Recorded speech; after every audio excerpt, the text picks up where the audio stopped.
ஸ்ரீ குருப்யோ நமஹா. மரண பயம் நீங்க அபிராமி அந்தாதியின் இந்த 49வது பாடலை நாம் பாட வேண்டும். குரம்பை அடுத்து குடிபுக ஆவி வெங்கூற்று கிட்ட வரம்பை அடுத்து மருகும் அப்போது வளைக்கை அமைத்து அரம்பை அடுத்த அறிவயர் சூழ வந்தஞ்சலன்பாய் நரம்பை அடுத்த இசை வடிவாய் நின்ற நாயகியே. இனி இதன் விளக்கத்தை பார்ப்போம். குரம்பை அடுத்து குவிபுக்க ஆவி என்கிறார் பட்டர். இதன் பொருள், குரம்பை என்றால் குடில்.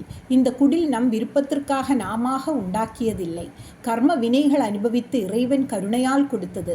ஆகவே இந்த குடிலில் உயிர்குடி புகுந்துள்ளது என்கிறார். மரணம் வரும் தருணம் நமக்கு தெரியாது, ஆனால் இது எல்லோருக்கும் உண்டு என்பது மட்டும் நிச்சயம் எல்லோருக்கும் தெரியும். தூங்குவது போல் தற்காலிக மரணம்தான். ஆகவே பட்டர் நிலையற்ற சரீரத்தை குரம்பை என்று அழைக்கிறார்.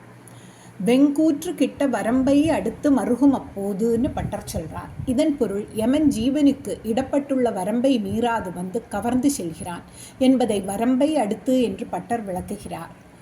வெம்கூற்றுவன் என்றது யமன்.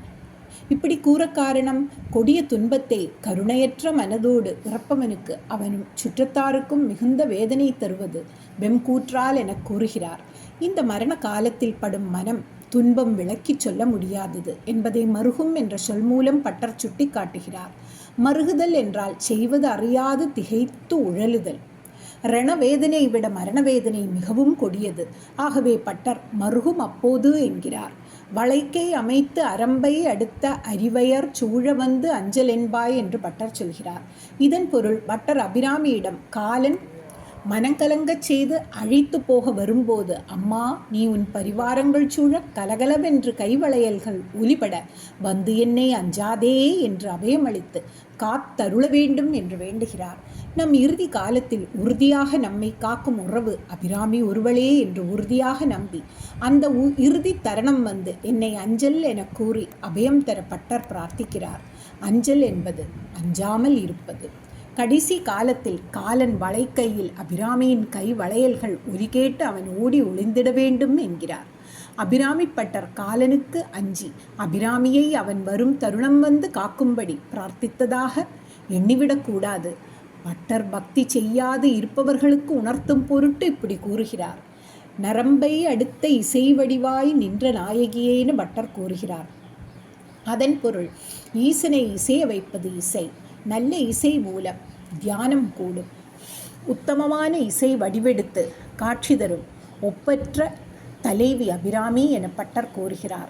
இசை வடிவாய் நின்ற நாயகியேன்னு கூறுகிறார். அம்பிகை சங்கீதத்தின் அதிர்ஷ்ட தேவதை.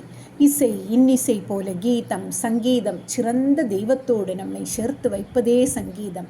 இறைவனை கீர்த்தனை செய்வது, இறைவனோட கீர்த்திகளை சொல்வது கீர்த்தனைகள். அம்பாள் கீர்த்தனையில் மூர்த்தமானவள். ஸ்ரீ அபிராமி அம்மன் திருவடிகளே சரணம்.